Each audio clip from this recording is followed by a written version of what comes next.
Ao examinar a história das pequenas nações desde a Segunda Guerra Mundial, a Síria se destaca por sua singular importância, abrigando uma das civilizações mais antigas do mundo. Desde a queda de Saddam em 2003, várias regiões do Oriente Médio e da Europa Oriental testemunharam o colapso de inúmeros regimes autoritários. Líderes como Gaddafi na Líbia, Mubarak no Egito e Ben Ali na Tunísia foram todos derrubados. No entanto, o regime da família Assad na Síria resistiu a essas ondas revolucionárias e permanece no poder. Isso levanta uma questão crucial: o que permitiu sua sobrevivência? Ainda mais surpreendente é que a Síria, sob o regime da família Assad, tenha enfrentado a maior hostilidade ocidental e permanecido no epicentro da agitação revolucionária. Em 1949, um jovem sírio rico de 18 anos, chamado Abdul Fattah Chandri, deixou sua terra natal e viajou para Beirute para estudar na Universidade Americana de Beirute. Em vez de se concentrar nos estudos, ele se juntou aos colegas em protestos contra Israel. Durante um desses protestos acalorados, ele foi preso. Entre seus companheiros de cela estava George Abbas, que mais tarde fundaria a Frente Popular para a Libertação da Palestina, a segunda maior facção dentro da OLP, depois da Fatah. Se as circunstâncias fossem diferentes, Chandri poderia ter fundado ou se juntado a uma organização semelhante.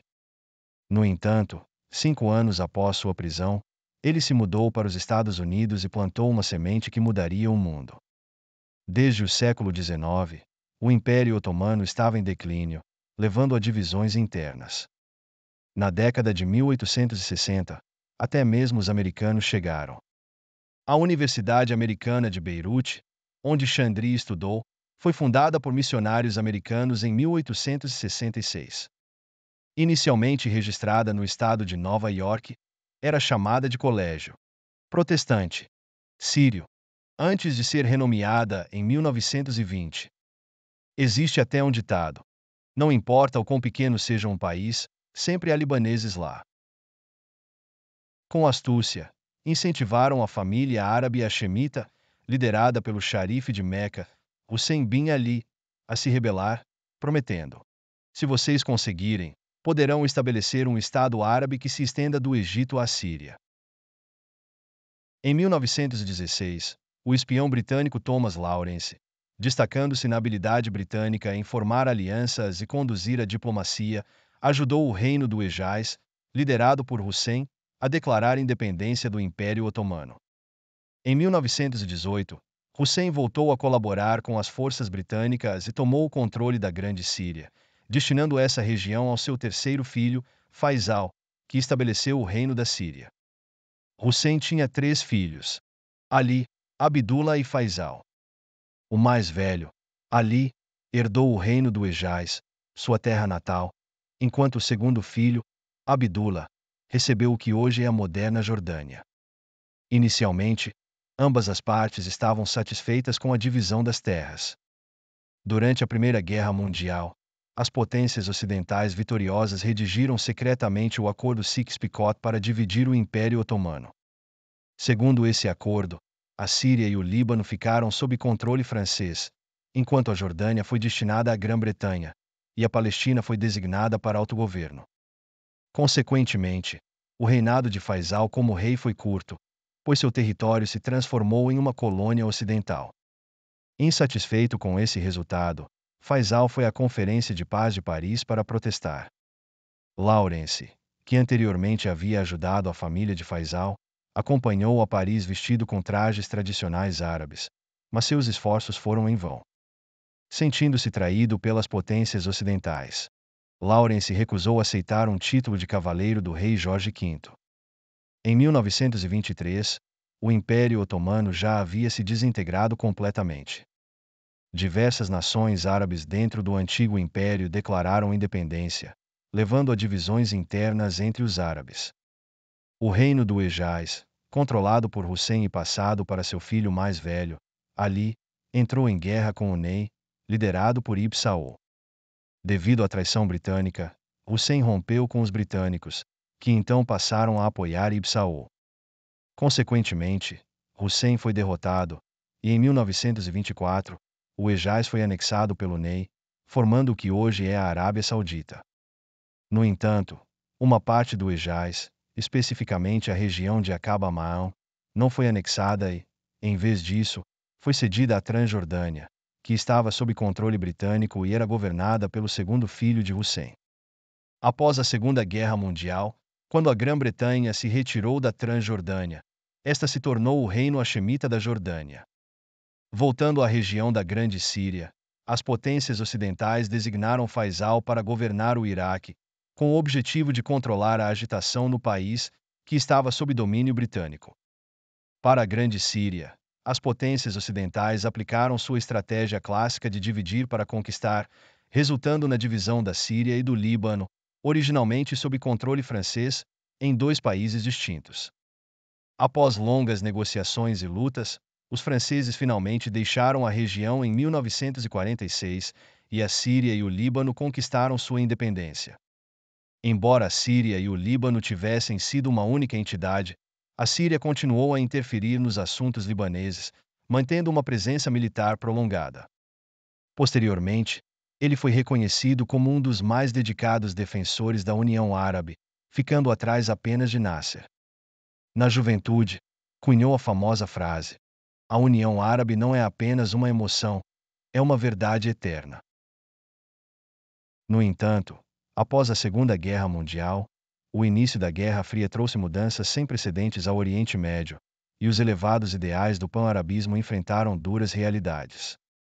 Ainda assim, os jovens da Grande Síria corajosamente tomaram as rédeas de suas vidas, fundando nações, revoltando-se ou emigrando. Em 1953, Shandley foi para os Estados Unidos para continuar seus estudos. Seu pai, um empresário rico de Homs, na Síria, possuía várias empresas e tinha tanta influência que conseguia afetar os preços locais do trigo. Isso garantiu que Shandley não precisasse se preocupar com as taxas de matrícula.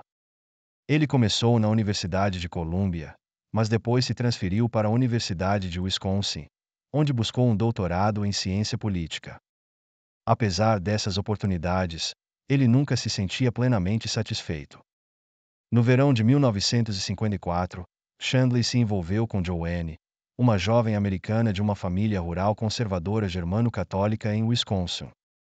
Seu pai Severo, que administrava uma fazenda de visons, ficou furioso ao descobrir que Joanne estava grávida fora do casamento e pretendia se casar com um muçulmano sírio. Ele ameaçou deserdá-la, tornando a gravidez ainda mais complicada para o jovem casal. Naquela época, o pai de Joanne estava gravemente doente. Em sua comunidade católica, obter um aborto era extremamente difícil. Os Estados Unidos ainda não tinham passado pela revolução cultural liderada por Elvis Presley e permaneciam uma sociedade conservadora que defendia papéis de gênero tradicionais. O casal aflito não sabia o que fazer. Durante as férias de 1954, Shandley levou Joanne para Homs, na Síria. 8 anos após a Síria conquistar a independência do domínio colonial francês, Joanne aprendeu a cozinhar pratos sírios e recebeu muitos presentes. A cidade ainda não havia sido devastada por tanques, mas o cenário político continuava turbulento. Golpes de Estado frequentes causavam instabilidade constante na Síria e no mundo árabe. Naquele mesmo ano, Nasser foi eleito presidente do Egito, e o fervor pela unidade árabe atingiu seu auge. No entanto, várias tentativas de cessar-fogo e de diálogo envolvendo a Liga Árabe e a ONU fracassaram. A Guerra dos 6 Dias, em 1967, foi um golpe devastador. O Egito perdeu a península do Sinai, a Síria perdeu as colinas de Golã, e Israel tomou o controle da Cisjordânia, Jerusalém e da faixa de Gaza. Incapaz de suportar a derrota, Nasser morreu de exaustão e tristeza em 28 de setembro de 1970, aos 52 anos. Isso marcou um ponto baixo sem precedentes para o pan-arabismo, fragmentando ainda mais as já desunidas nações árabes e levando a conflitos internos e guerras. Quase 400 mil palestinos e refugiados sírios se dirigiram para vários outros países, especialmente nações vizinhas como Jordânia, Líbano, Iraque e Egito. Em 1970, a Organização para a Libertação da Palestina, OLP, usou a Jordânia como base para guerrilhas contra Israel, provocando severas retaliações e conflitos dentro do país. Insatisfeito com a situação, o rei Hussein da Jordânia tentou expulsar a OLP. No entanto, a OLP se recusou a sair, estabelecendo um estado dentro do estado nos campos de refugiados. Eles rotularam o rei Hussein, pró-paz, como um lacaio imperialista, e até chamaram Nasser de traidor. As tensões aumentaram drasticamente em 6 de setembro de 1970, quando a Frente Popular para a Libertação da Palestina, FPLP, uma facção mais radical dentro da OLP fundada por George Abbas, sequestrou 3 aviões, levando mais de 300 passageiros ocidentais como reféns, e os aterrissou na Jordânia. A crise piorou quando os aviões foram destruídos no deserto, resultando no conflito conhecido como Setembro Negro. Assad quase foi expulso do mais alto órgão de decisão durante esse período. Curiosamente, Assad e Jadid eram aliados próximos anos atrás. Durante uma revolta militar, Jadid foi preso e enfrentou graves consequências, mas Assad interveio e conseguiu sua libertação. No entanto, Jadid mais tarde se voltou contra Assad, causando-lhe grande ansiedade. Sobrecarregado, Assad ficou extremamente agitado e buscou apoio dentro do exército. Em 1969, ele demitiu o chefe do Escritório de Segurança Nacional, Jundi, devido a acusações contra ele. Jundi se recusou a cumprir a demissão e declarou sua intenção de resistir, aumentando ainda mais a tensão. Ele foi assertivo e manteve uma postura firme, avisando: se você não cumprir, haverá repercussões significativas. No final, Jundi sofreu intensamente. Em 1970, durante o conflito entre a OLP e a Jordânia, o presidente Jadid ordenou que as tropas apoiassem a OLP. No entanto, Assad, que controlava o exército, respondeu firmemente: não concordo. Jadid ficou tão furioso que ficou roxo. Em novembro daquele ano, durante uma conferência, ele pressionou Assad a renunciar novamente. Aproveitando sua grande influência, Assad decidiu não ficar passivo e enviou forças para cercar o edifício principal do governo, resultando na prisão de Jadid até 1998. Este evento ficou conhecido como o Movimento de Retificação, enquanto Assad o chamou de Movimento Corretivo. A partir desse ponto, a Síria entrou na era Assad. Nascido em outubro de 1930, numa família de agricultores na província de Lataquia, Síria, Assad fazia parte da seita alauíta dentro do islamismo xiita. Os alauítas são uma seita muito pequena na Síria, representando cerca de 12% da população, enquanto 80% são sunitas. Desde o século X, clérigos sunitas consideram os alauítas heréticos, muitas vezes afirmando que eles são piores que os judeus. Além disso, os franceses recrutaram fortemente a população local para formar o exército. Os sunitas, no entanto, eram relutantes em se juntar ao exército, especialmente sob o domínio colonial, enquanto os alauítas de baixa posição social viram isso como uma oportunidade. Como resultado, 3 dos 8 regimentos formados pelos franceses eram alauítas. Os alauítas já haviam assumido o controle da liderança militar síria. Após a Primeira Guerra Mundial, a situação dos alauítas começou a melhorar. Os franceses, visando controlar melhor a Síria, não apenas criaram o Líbano, mas também estabeleceram uma região autônoma alauíta. Quando a Síria conquistou sua independência em 1946, já era tarde demais para os sunitas mudarem a situação. Os alauítas já haviam assumido o controle da liderança militar síria. Este grupo mais tarde se expandiu para vários países, incluindo o Iraque, onde Saddam Hussein, que governou por muitos anos, também era membro. Inicialmente, Assad queria estudar medicina, mas as dificuldades financeiras de sua família o levaram a se matricular na Academia Militar de Ons, que era gratuita. Lá, ele se destacou e foi selecionado para treinar em jatos MiG soviéticos. Com perseverança e navegando pelos frequentes golpes de Estado na Síria, Hafez al-Assad ascendeu ao cargo de ministro da Defesa em 1966. Finalmente, derrubou Salah Jadid para tomar o poder em 1970. Uma vez no poder, Assad estabeleceu um longo período de regime autocrático, encerrando quase 30 anos de tumultos políticos e golpes de Estado na Síria e inaugurando uma era relativamente estável de governo. Enquanto a Síria caminhava para a estabilidade, o relacionamento entre Chandler e Joanne enfrentava desafios. Em 1954, decidiram não se casar devido a um dilema. No entanto, em fevereiro do ano seguinte, tiveram um filho em segredo e pediram ao médico que realizasse o parto para encontrar um casal em São Francisco para adotar o bebê. O casal, Paul e Clara, não havia concluído o ensino médio.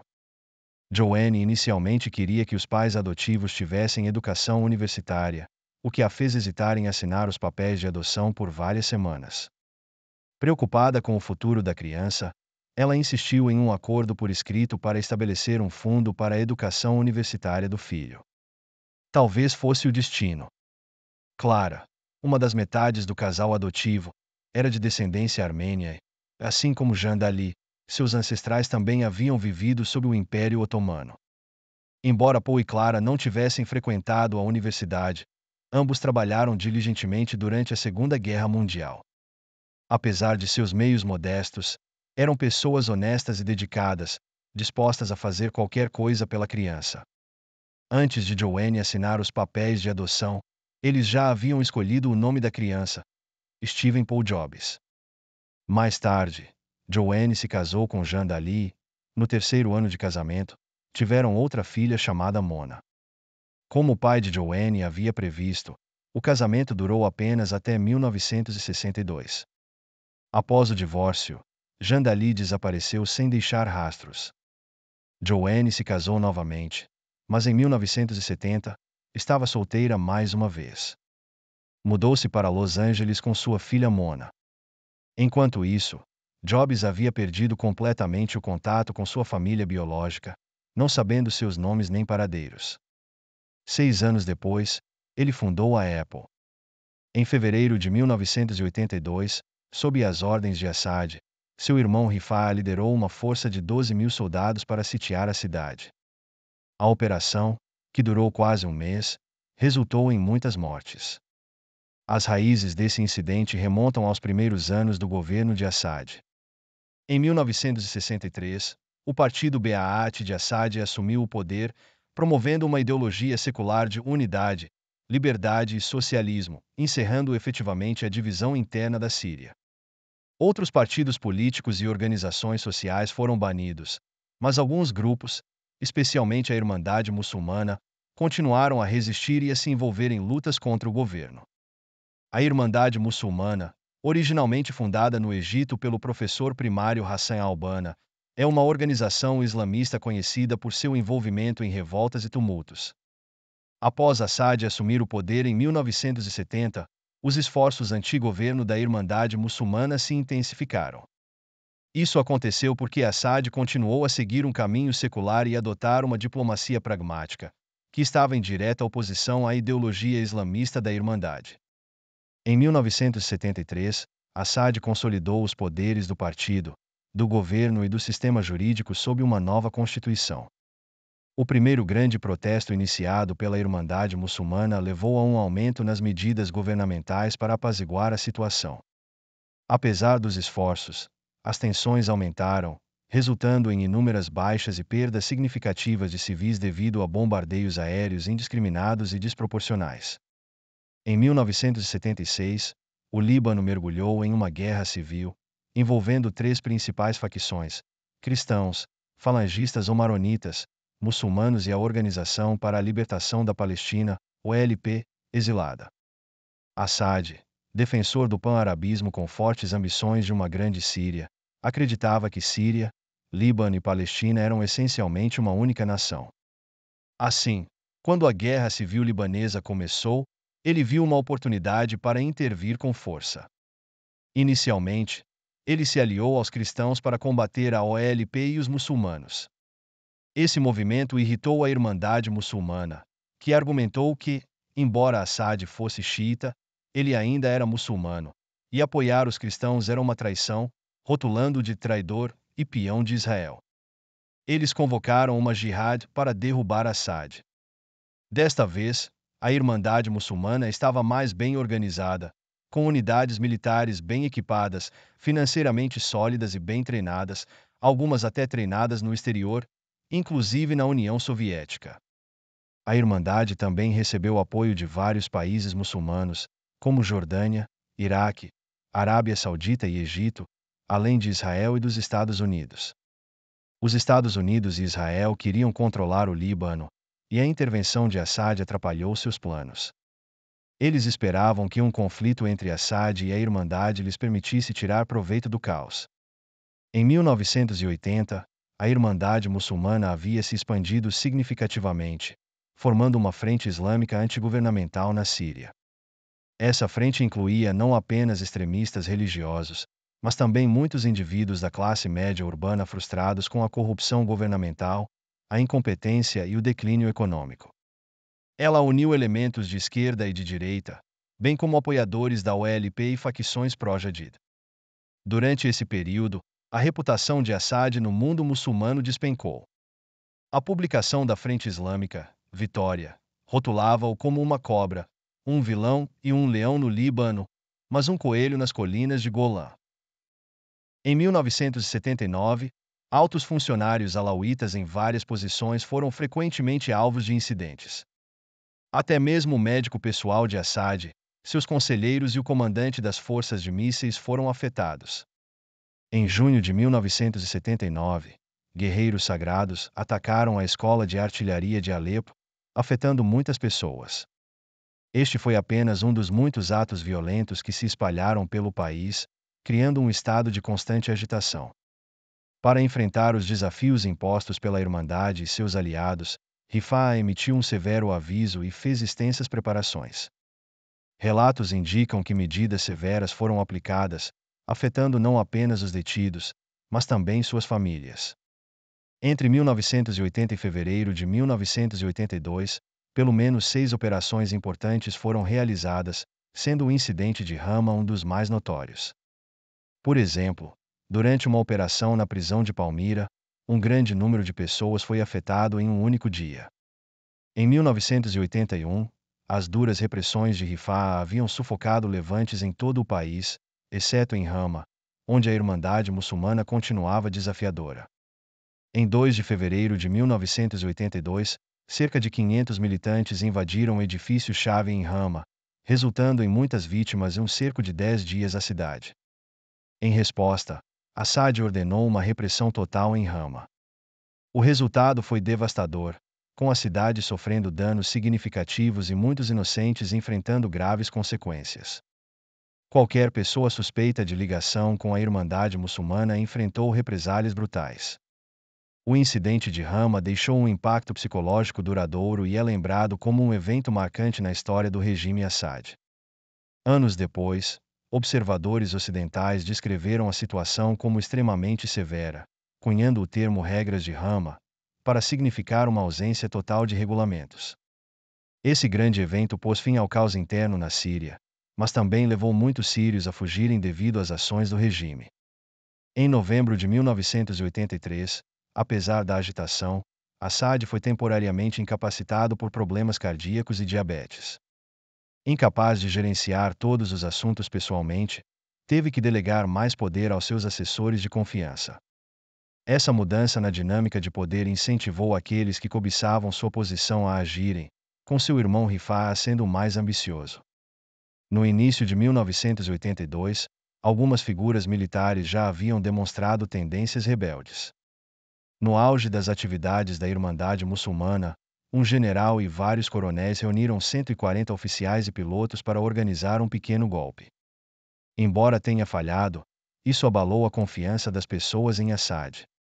No verão de 1982, um incidente significativo durante o conflito interno no Líbano teve efeitos substanciais sobre os recursos militares. Além disso, a economia estava em apuros. Durante os primeiros 10 anos do governo de Assad, a economia teve um bom desempenho, com uma taxa média de crescimento de 13,4% e um crescimento anual da renda per capita de 8,6%. Desde a intervenção da Síria na Guerra Civil Libanesa, em 1976, suas despesas militares dispararam. Combinadas com a queda dos preços do petróleo e o isolamento imposto por países ocidentais e alguns árabes, a Síria enfrentou taxas de inflação superiores a 30% entre 1979 e 1983. Ele mobilizou forças militares significativas dentro da cidade e começou a substituir as fotos de Assad em locais públicos pelas suas próprias. Mesmo antes da morte do irmão, Rifaa parecia ansioso para tomar o poder. Alguns dos parentes leais a Assad e membros seniores da Jama'a, apesar de seus recursos limitados, tentaram dissuadir Rifaa de sua tentativa de golpe. A situação escalou para confrontos perto do palácio presidencial, tornando-se bastante caótica. No entanto, Rifaa, incentivado pelo sucesso em reprimir a revolta da Irmandade Muçulmana, ignorou todos os avisos. Assad conhecia bem seu irmão, ciente de sua natureza impulsiva e ambiciosa. Antes de entrar em coma, ele havia formado um comitê de 6 pessoas, excluindo Rifaa, para assumir suas responsabilidades. No entanto, com o destino de Assad incerto, muitos na corte temiam que, se ele morresse, o poder pudesse escapar das mãos da família Assad, possivelmente caindo nas mãos dos sunitas. Diante dos sucessos militares de Rifaa, eles apoiaram sua tentativa precoce de tomar o poder. Assim, o regime Assad enfrentou sua crise interna mais severa desde sua criação, revelando a maior falha em seu sistema de governança, que dependia fortemente de lealistas. Assad é a Síria. Com essa declaração, Rifaa ficou em silêncio, como um rato diante de um gato. A mais grave rebelião interna na história da Síria foi assim dramaticamente contida. Assad rapidamente reorganizou o governo, retirando o poder militar de Rifaa e atribuindo-lhe um papel cerimonial como vice-presidente. Assad realizou uma limpeza completa no exército, removendo sem piedade todos os oficiais envolvidos na rebelião. Ele até pensou em executar seu irmão problemático, mas os apelos chorosos de sua mãe amoleceram seu coração. Em 1985, Rifaa foi exilado para a Europa, despojado de qualquer poder real. No entanto, sua ambição não foi completamente extinta, e ele continuaria a representar uma ameaça significativa ao regime de Assad no futuro. Após uma doença grave, Assad parecia ter envelhecido 10 anos da noite para o dia, aparentando fragilidade, com o braço esquerdo paralisado e a visão comprometida. Ao reassumir sua posição, a economia da Síria começou a mostrar sinais de melhora, com taxas de crescimento chegando a 8% no início dos anos 1990. É importante destacar que a rebelião de 1983 coincidiu com uma nova fase da Guerra Fria. 4 anos antes, a União Soviética havia invadido o Afeganistão, ficando atolada em um conflito que duraria uma década. Esses eventos indicavam que as guerras por procuração da Guerra Fria entre os Estados Unidos e a União Soviética estavam se deslocando do Vietnã, da Península Coreana e do Leste Asiático para o Oriente Médio. Essa mudança sugeria que novos tumultos provavelmente ocorreriam na região. Embora um regime rígido pudesse suprimir o caos interno, a agitação externa representava um desafio diferente. Esse ideal elevado era constantemente confrontado pela dura realidade da ocupação israelense das colinas de Golã por anos. Incapaz de garantir sua própria soberania nacional, como Assad poderia sonhar em unir toda a região árabe? Mesmo assim, ele nunca desistiu, o que trouxe muitos problemas e perigos. Assad foi o mais fervoroso defensor dessa ideia. Apesar de ser um país pequeno e incapaz de gerir seus próprios assuntos, a Síria abrigava ambições grandiosas e irrealistas. Em 1975, uma guerra civil eclodiu no Líbano, semelhante à guerra civil na Jordânia em 1970. Após a Terceira Guerra do Oriente Médio em 1967, a OLP perdeu sua base e se dispersou para países vizinhos, causando mais turbulência.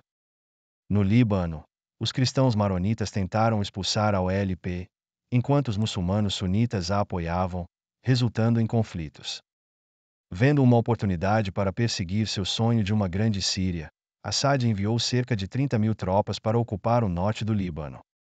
Curiosamente, Assad inicialmente apoiou os maronitas, possivelmente devido a rancores pessoais contra o líder da OLP, Arafat, que ele considerava um líder ineficaz para a causa palestina. Além disso, a OLP era amplamente rejeitada por muitos países árabes na época. Esse apoio de Assad aos cristãos desencadeou uma revolta na Síria liderada pela Irmandade Muçulmana, culminando no massacre de Hama. Se isso valeu a pena é uma pergunta que só Assad poderia responder. A situação se complicou ainda mais em setembro de 1976, quando a facção maronita venceu a presidência libanesa, levando a confrontos entre Assad e os maronitas. A intervenção de Israel na Guerra Civil Libanesa em 1982, que desencadeou a Quinta Guerra Árabe-Israelense, e o subsequente estabelecimento do Hezbollah com apoio iraniano, forçaram Assad a abandonar a cooperação. Isso mostra que, embora Assad tivesse ambições tanto para a Grande Síria quanto para a União Árabe, ele estava disposto a sacrificar a primeira se ela conflitasse com a segunda.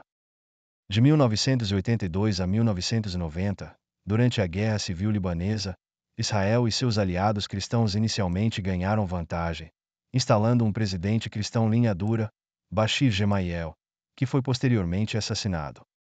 Em resposta, o líder israelense Sharon, junto com a falange cristã, entrou nos campos de refugiados em Beirute, resultando em um massacre amplamente divulgado pela mídia. Esse incidente se tornou um ponto de virada na Quinta Guerra Árabe-Israelense, levando a ataques ainda mais ferozes contra Israel e seus apoiadores ocidentais.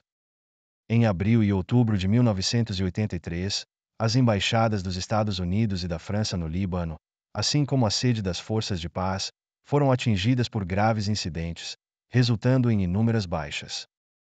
Essas pesadas perdas levaram a uma retirada estratégica dos Estados Unidos sob a administração Reagan. O último presidente cristão libanês pró-Israel, Michel Aoun, foi deposto por forças xiitas apoiadas pela Síria, marcando o fim da Guerra Civil Libanesa de 15 anos que ceifou 140 mil vidas e terminou sob a dominação síria. Após a Guerra Civil, o Hezbollah se fortaleceu, e mais de 30 mil tropas de Assad permaneceram no Líbano até 2005. Naquele ano, o assassinato do ex-primeiro-ministro libanês Hariri levou a Síria a anunciar uma retirada. No entanto, isso não alterou o controle de longo prazo da Síria sobre o Líbano, e as forças israelenses só se retiraram completamente em 2000.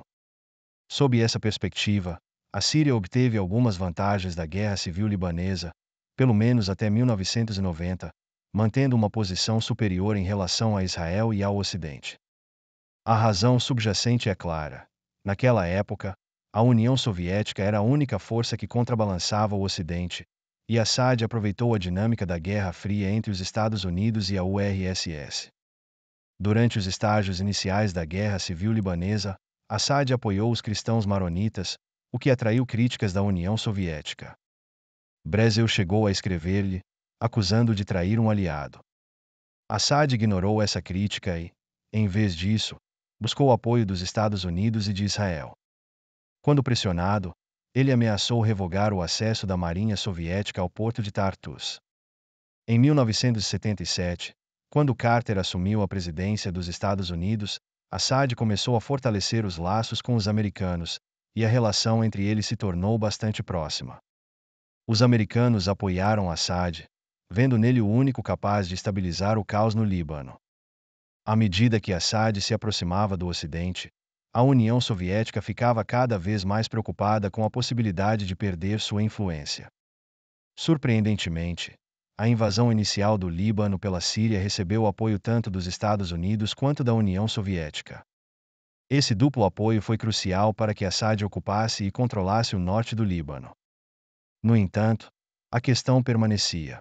Por quanto tempo Assad poderia sustentar essa estratégia de jogar com a rivalidade entre os Estados Unidos e a União Soviética sem que isso se voltasse contra ele?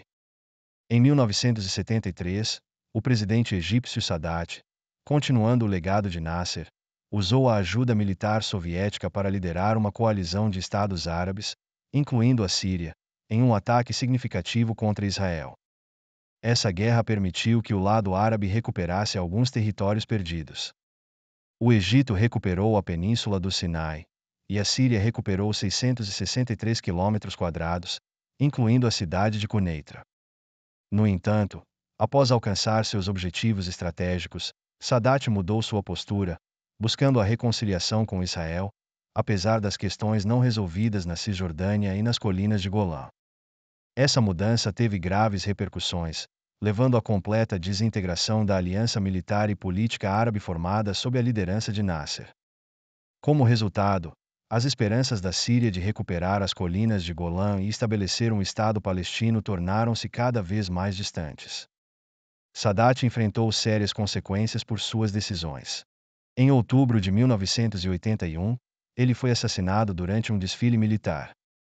Durante a Quarta Guerra Árabe-Israelense, Assad liderou a Síria com toda a força, mobilizando centenas de aeronaves, 140 batalhões de artilharia e 3 divisões de infantaria para apoiar o ataque de Sadat. Esta ofensiva causou danos significativos a Israel e recuperou temporariamente grande parte das colinas de Golã. O contra-ataque israelense quase chegou a Damasco, ficando a apenas 34 quilômetros da cidade. Assad, que havia arriscado a sobrevivência nacional para apoiar Sadat, considerou as ações de Sadat uma traição. Mesmo assim, Sadat seguiu sozinho. Em 1977, ele visitou Israel, junto com o primeiro-ministro israelense Begin, declarou: "Sem mais guerras, sem mais ameaças, sem mais agressões." Em resposta, Assad rapidamente formou a Frente de Rejeição, com outros 4 estados árabes e a OLP, rotulando Sadat como um traidor nacional e marcando a visita de Sadat a Israel como um dia de luta. Em 1974, Assad tentou contornar o Egito ao se aliar a várias nações árabes ricas para travar uma guerra de atrito contra Israel. No entanto, sendo um país pequeno com recursos limitados, a Síria viu seus aliados rapidamente recuarem, forçando Assad a lutar sozinho. Henry Kissinger observou: "Assad é emocional e cheio de noções idealistas. Sem poder suficiente para sustentar seus sonhos, esses sonhos beiravam a ilusão." O problema mais complicado surgiu quando Sadat, ignorando a oposição de outras nações árabes, assinou os acordos de Camp David. Isso não só levou Assad a se opor a Sadat, mas também o fez romper todos os laços com o Ocidente, alinhando-se completamente com a União Soviética. Em 1977, Assad visitou a União Soviética e começou a se aproximar mais das organizações palestinas e dos grupos muçulmanos no Líbano para contrabalançar a influência ocidental. Essa mudança resultou em uma pressão sem precedentes sobre o regime de Assad por parte do Ocidente. Os Estados Unidos e seus aliados realizaram inúmeras operações secretas para minar o governo de Assad. Um memorando da CIA de julho de 1986, desclassificado e divulgado online nos últimos anos, detalhou um plano para derrubar o regime sírio, ilustrando claramente a intensa hostilidade dos Estados Unidos em relação à Síria. Assad, como um leão, não era nada passivo. Ele usou sua habilidade política para evitar qualquer reconciliação entre seus correligionários e a maioria sunita. No âmbito doméstico, ele impôs políticas de repressão severa para manter a estabilidade, continuando uma campanha violenta contra os manifestantes, mesmo na presença de delegações de monitoramento. Internacionalmente, Assad não teve outra escolha senão chamar Bashar de volta de Londres para ocupar o lugar de seu irmão falecido. Bashar, então com apenas 34 anos, havia recentemente ascendido à presidência após a morte de seu pai. Seu pai não lhe deu quase nenhum tempo para respirar ou hesitar. Ao retornar à Síria, Bashar teve que trocar rapidamente seu terno por um uniforme militar.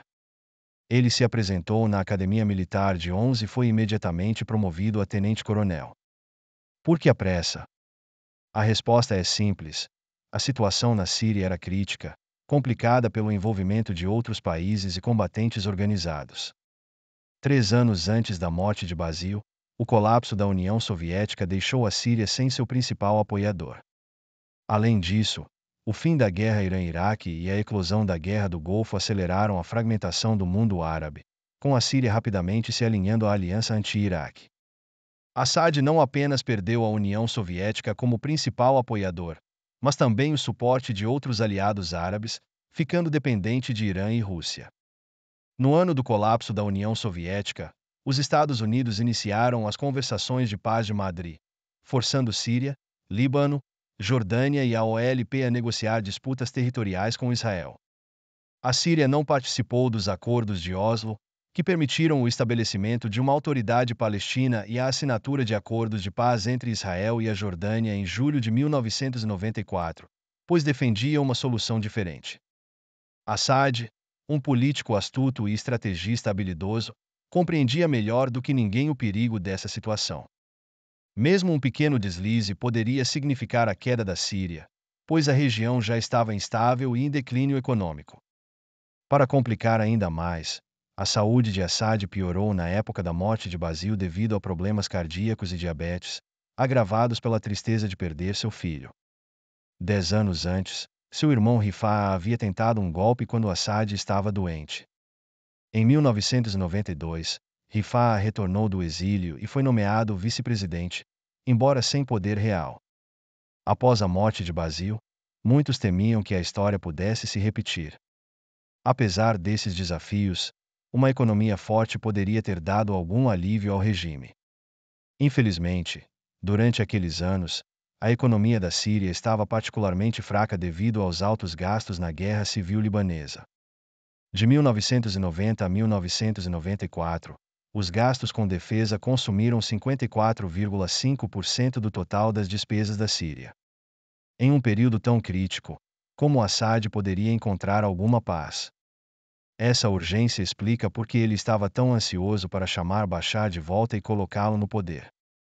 Naquela época, Assad estava quase sem saber o que fazer, chegando a buscar favores do Ocidente.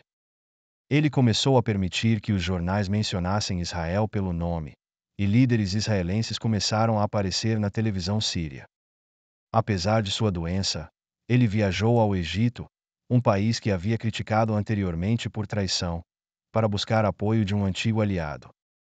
Felizmente, o Egito era então governado por Mubarak, um antigo colega de Assad da Academia da Força Aérea, o que melhorou as relações e poupou Assad de perder a face.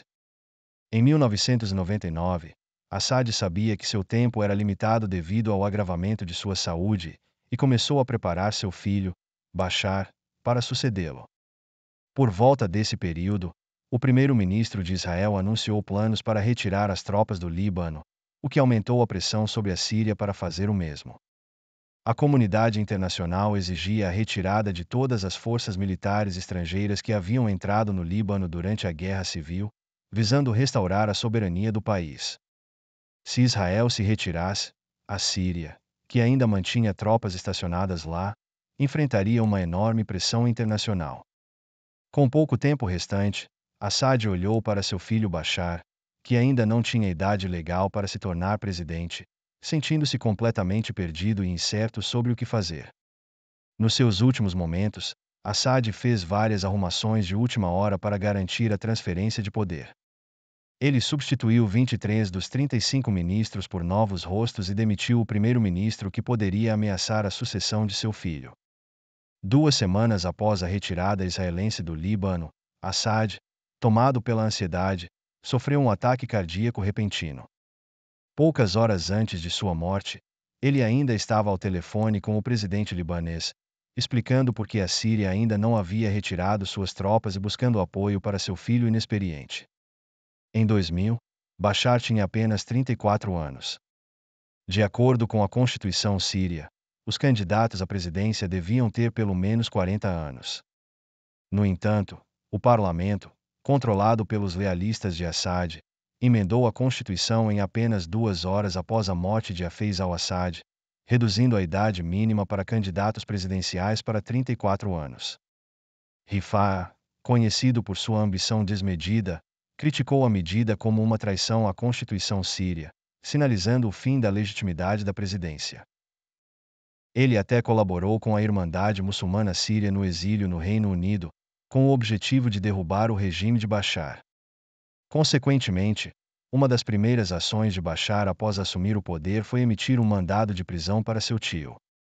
O presidente interino Qadim, Lilo Assad, rapidamente promoveu o novo líder de coronel a general e o nome comandante-chefe do exército sírio. 10 dias depois, ele ajudou Bashar a se tornar o secretário-geral do partido Ba'ath. Em julho de 2000, Bashar foi oficialmente empossado com 97,29% dos votos. O processo de transição, repleto de tensão, durou cerca de um mês, mas foi bem sucedido. No entanto, subir ao poder é uma coisa. Mantê-lo é ainda mais desafiador. Quando Bashar assumiu o comando, a Síria entrou em uma nova fase histórica. A União Soviética, seu principal aliado, havia se desintegrado, e a Liga Árabe, outrora liderada pelo Egito, era agora uma sombra do que fora. Junto a essa mudança, veio o que Huntington descreveu como a terceira onda de democratização. Essa onda começou em 1974 em Portugal, varreu a América Latina e o leste asiático nos anos 1980 e alcançou outras regiões nos anos 2000. Naquela época, estava impactando fortemente o norte da África, o Oriente Médio e a Ásia Central. Como um típico regime autocrático árabe, a Síria de Bashar enfrentou o dilema das sanções ocidentais desde o início. Assad manteve armas químicas e organizações palestinas radicais em Damasco, o que forneceu mais justificativas para essas sanções. Aviões israelenses chegaram a bombardear o território sírio pela primeira vez em 20 anos. Mesmo a legítima reivindicação da Síria sobre as colinas de Golã recebeu pouco apoio internacional. Em 2000, a Síria tinha uma população de 16,32 milhões e um PIB de apenas 17,33 bilhões de dólares. Em contraste, em 1981, com uma população de apenas 9,05 milhões, o PIB já era de 15,5 bilhões de dólares. Essa comparação destaca que a economia da Síria estagnou por quase 2 décadas, mostrando pouco ou nenhum progresso. Recém-chegado ao poder, Bashar al-Assad enfrentou a difícil tarefa de lidar com essa situação complexa, com o mundo aparentemente esperando que ele falhasse. Durante seus anos universitários, Bashar era apaixonado por odontologia. Os sírios frequentemente elogiavam sua simplicidade como sua maior qualidade. Ele tinha uma educação ocidental, falava fluentemente inglês e francês e era entusiasta da internet, dos telefones celulares e da fotografia. Apesar de suas inclinações modernas, Bashar era politicamente inexperiente, tendo liderado apenas a Associação de Computadores, responsável por introduzir a internet na Síria. Consciente de sua limitada experiência política, ao assumir o cargo, Bashar priorizou o desenvolvimento econômico e buscou conquistar o Ocidente. Em 2001, ele e Asma fizeram sua primeira aparição pública juntos, recebendo o presidente búlgaro. Asma, uma sunita, não usava véu e se vestia de forma elegante, causando uma forte impressão. A mídia ocidental elogiou bastante Asma. Nascida em Londres em 1975, ela possui dupla cidadania britânica e síria. Sua família vem da comunidade sunita de Homs, na Síria. Apesar de sua origem, Asma desafiou normas tradicionais ao se casar com Bashar, membro da seita alauíta, um ramo do Islã xiita. Graduada na prestigiada Queen's College em Londres, Asma possui diplomas em literatura francesa e ciência da computação. Antes do casamento, ela trabalhou no setor bancário de investimentos no Ocidente, já adotando um estilo de vida ocidental. Para agradar o Ocidente, Bashar introduziu reformas para expandir a liberdade de expressão, reduzir o papel das empresas estatais e aumentar a participação política. Inicialmente, esses esforços foram bem recebidos. Sua esposa Asma, uma muçulmana sunita nascida e criada na Grã-Bretanha, foi celebrada pela imprensa ocidental como uma rosa no deserto. Ela ganhou popularidade e foi destaque em revistas como Elle e Vogue, recebendo títulos como a Diana do Oriente Médio e a Rosa do Deserto. Durante esse período, a sorte de Bashar parecia favorável. Os ataques de 11 de setembro de 2001 desviaram o foco ocidental para o Afeganistão e o Iraque, reduzindo a pressão sobre ele. Nos primeiros anos, Bashar enfrentou menos escrutínio, e a mídia ocidental até cunhou o termo Primavera de Damasco para descrever suas reformas. No entanto, esse período de relativa calma foi curto. O novo governante, de temperamento tranquilo, logo se deparou com um paradoxo insolúvel. Saddam Hussein, nascido em 1937, Tornou-se presidente do Iraque em 1979 aos 42 anos, liderando o partido Baath. Ele era 7 anos mais jovem que Assad, e ambos faziam parte do mesmo movimento político. Seu antecessor, Bakr, tinha conexões com Assad, tornando-os contemporâneos da geração de líderes fortes do Oriente Médio que surgiram durante a Guerra Fria. Como outros líderes de sua época, Saddam navegou habilmente entre os Estados Unidos e a União Soviética, aproveitando-se de ambos os lados. Quando assumiu o cargo em 1979 e durante sua campanha contra o Irã, ele até recebeu o apoio dos Estados Unidos. No entanto, após o colapso da União Soviética, Saddam não percebeu as mudanças na dinâmica internacional e escolheu confrontar diretamente o Ocidente, o que foi desastroso. Sua captura em 2013 e execução em 2006 foram praticamente determinadas desde o momento em que invadiu o Kuwait em 1990. A queda de Saddam teve um grande impacto entre os líderes autoritários do Oriente Médio, instilando medo entre eles. Após sua queda, uma onda de colapsos de regimes varreu a região, afetando países como Tunísia, Líbia, Iêmen, Sudão, Egito, Geórgia e Ucrânia. Essa série de eventos, conhecida como Primavera Árabe, derrubou líderes um após o outro. Nesse contexto turbulento, a astúcia política de Assad se destacou. Enquanto Saddam ainda sonhava em dominar a região do Golfo após o colapso da União Soviética, Assad já havia começado a fazer ajustes estratégicos. Ele cortejou o Ocidente e reduziu suas ambições expansionistas. Quando Bashar al-Assad assumiu o poder em 2000, ele continuou a estratégia de seu pai, apesar dos riscos, pois era o único caminho viável para a sobrevivência do regime. Bashar inicialmente tentou manter relações amistosas com o Ocidente, mas questões como a soberania das colinas de Golã tornaram isso impossível. Quando os Estados Unidos capturaram Saddam em 2003, Bashar se opôs veementemente. Em resposta, os Estados Unidos impuseram sanções à Síria, citando seu apoio ao terrorismo e sua influência no Líbano.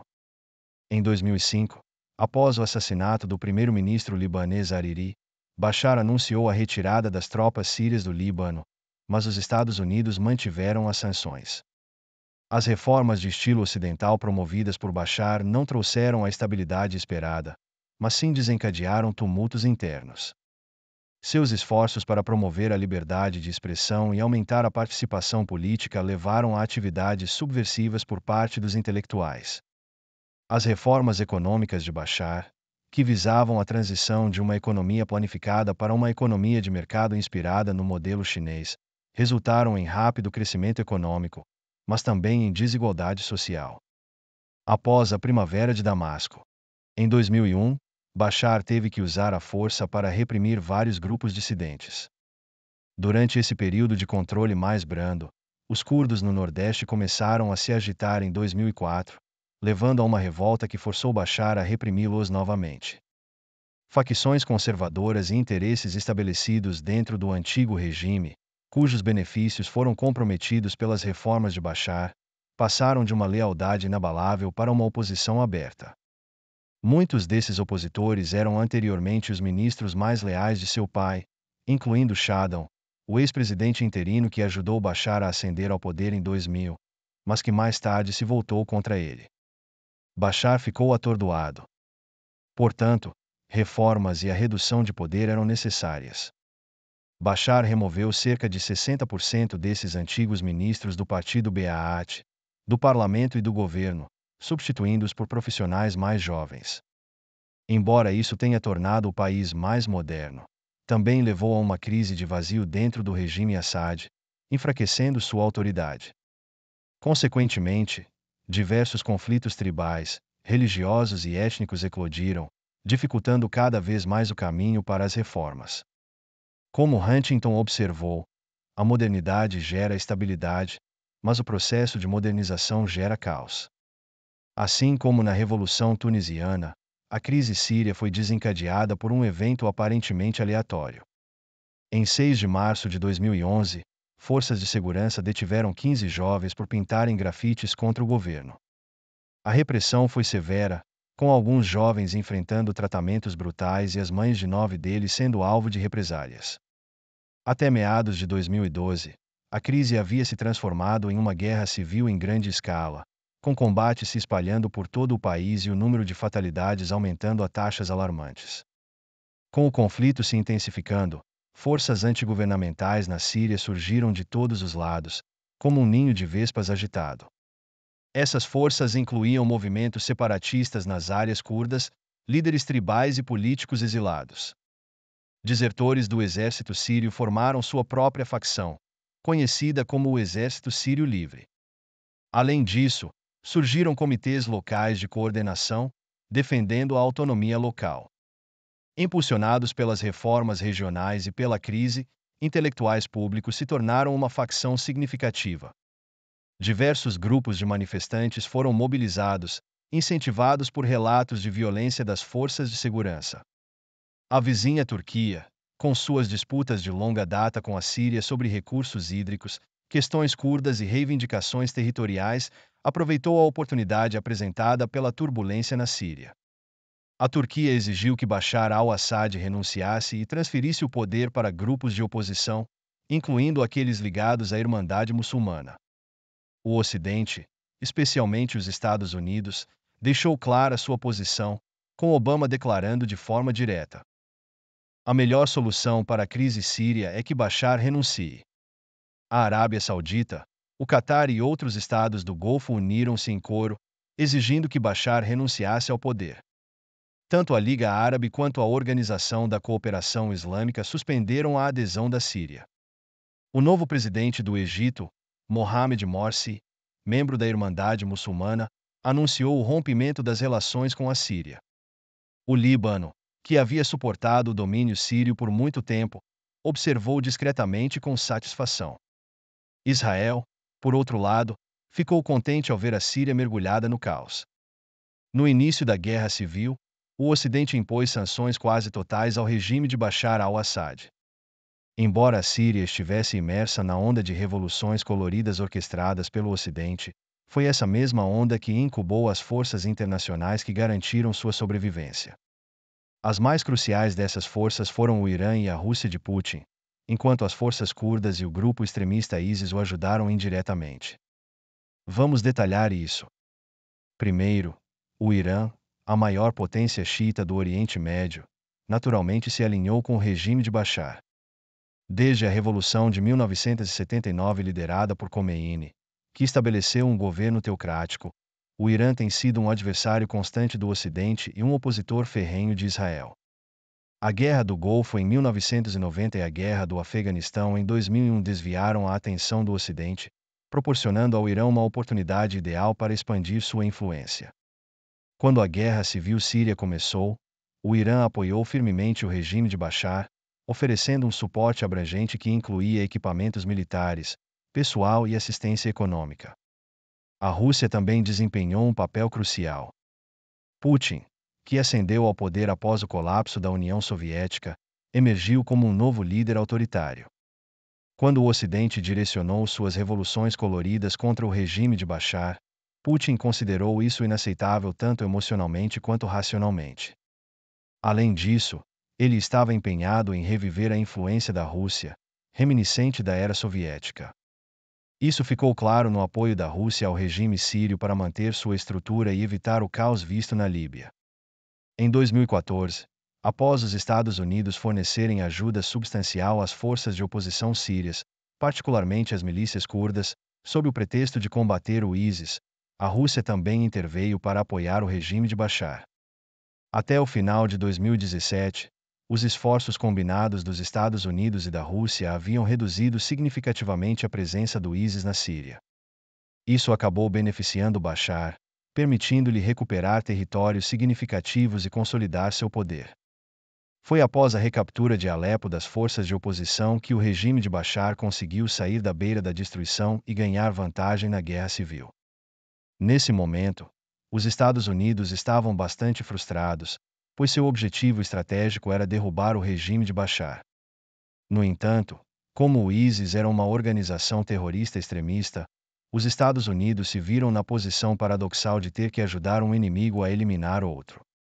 Os curdos são um antigo grupo étnico espalhado pela Turquia, Irã, Iraque e Síria. No Oriente Médio, são a quarta maior etnia, atrás apenas de árabes, turcos e persas. Há muito tempo, aspiram a estabelecer uma nação independente, o que levou Turquia, Irã e Iraque a se oporem a qualquer movimento dos curdos sírios para se separarem, temendo que isso pudesse encorajar os curdos dentro de suas próprias fronteiras a fazerem o mesmo. Quando os Estados Unidos apoiaram os curdos sírios, Turquia e Iraque, apesar de seus conflitos com a Síria, não tiveram escolha senão apoiar o regime de Assad. Isso criou uma situação interessante. Rússia, Turquia e Irã se uniram temporariamente, excluindo os Estados Unidos, para lançar o chamado Processo de Astana, prometendo garantir a sobrevivência do regime de Assad. Em resumo, seja por sorte ou infortúnio, o regime de Assad, mesmo oscilando em meio a dinâmicas internacionais complexas, conseguiu sobreviver graças a esses intrincados jogos de poder. Em fevereiro de 2023, o regime de Assad controla 63,38% do território sírio.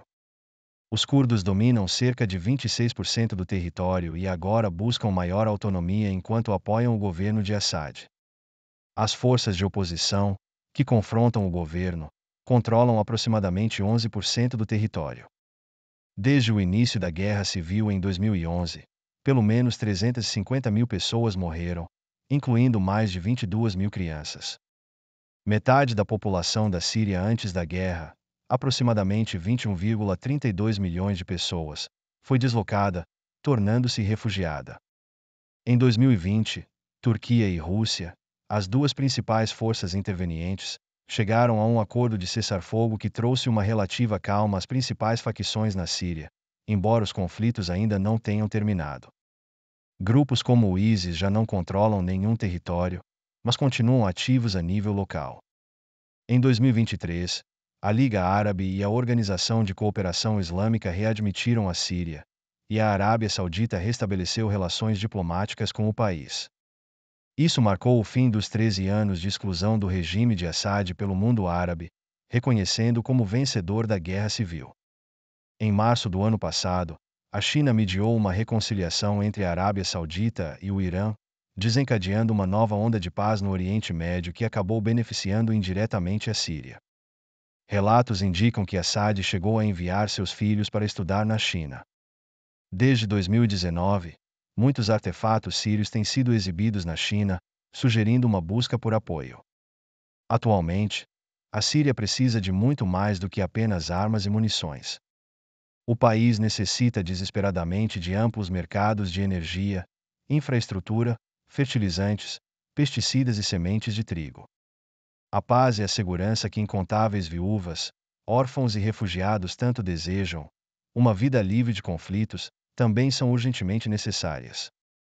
Em 1970, após Joanne se divorciar novamente, ela se mudou para Los Angeles com sua filha Mona, perdendo contato com Jobs e sem deixar rastros de Jean Dali. Por mais de uma década, a família permaneceu separada. No início dos anos 1980, Jobs se tornou um nome conhecido com o lançamento do Apple II. Durante esse período, ele começou a procurar sua mãe biológica e logo se reuniu com ela. Ele também descobriu que tinha uma irmã biológica chamada Mona Simpson. Naquela época, Mona era editora da renomada Paris Review e uma romancista emergente. Sua brother estreia se intitulava Anywhere But Here. Mona era casada com Richard Appel, um escritor e produtor de Os Simpsons. O sobrenome do personagem Homer Simpson veio de Mona, que o adotou do segundo marido de sua mãe, George Simpson. Após se reunirem com a mãe, ainda faltava encontrar o pai, Jean Dali. Depois do divórcio de Joanne, Jean Dali deixou o Wisconsin e passou 2 anos como professor assistente na Universidade de Nevada, em Reno. Considerando a carreira acadêmica pouco lucrativa, decidiu abrir um restaurante. Seu primeiro restaurante ficava próximo à universidade onde havia trabalhado. Posteriormente, abriu filiais em Las Vegas, Califórnia, Sacramento e San José, todas bem-sucedidas. Curiosamente, Jobs costumava jantar no restaurante mediterrâneo de Jean Dali em San José. Eles até se cumprimentavam e trocavam algumas palavras, com Jobs sendo um cliente generoso nas gorjetas, mas nenhum dos dois sabia que eram pai e filho. Em 1987, Mona finalmente encontrou Jandali, mas Jobs relutou em conhecê-lo, instruindo sua irmã: "Não mencione meu nome para aquele homem." Assim, mesmo após Mona se reunir com seu pai, Jandali ainda não sabia que Jobs era seu filho. Em 2006, Jandali encontrou um blog de fofocas que finalmente confirmou, através de Mona, que Jobs era seu filho. No entanto, naquela época, Jobs já havia sido diagnosticado com câncer pancreático. Respeitando o desejo de seu filho de não se encontrarem, Jandali se absteve de ligar e enviou apenas breves e-mails com mensagens como feliz aniversário ou melhoras. Jobs nunca respondeu, e eles nunca se encontraram. Em 2011, pouco antes de Jobs falecer, uma guerra civil eclodiu na Síria, sua terra natal. Quando o biógrafo Walter Isaacson perguntou a Jobs se o governo Obama deveria intervir, Jobs respondeu quase sem emoção: "Quem sabe? Se você intervir, é um caos. Se não intervir, também é um caos." Após a morte de Jobs, um Jandali envelhecido usou um computador Apple para navegar por vários sites que homenageavam seu filho. Vendo fotos do jovem Jobs, um gênio hippie, ele murmurou: "Ele se parece comigo quando eu era jovem." Talvez Jandali tenha se lembrado de 1954, quando tinha 23 anos e era um fervoroso admirador de Nasser. Assad, apenas um ano mais velho que Jandali, dedicou toda a sua vida a essa causa. Como sugeriram as últimas palavras de Jobs, apesar da independência da Síria do domínio colonial ocidental, o país nunca conseguiu se livrar totalmente da influência ocidental e continua a enfrentar desafios. Desafios. O futuro da Síria continua incerto, com a guerra civil ainda em andamento e sem uma previsão clara de término, conforme relatado pela ONU em 2020.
Se você gostou deste vídeo, inscreva-se no nosso canal.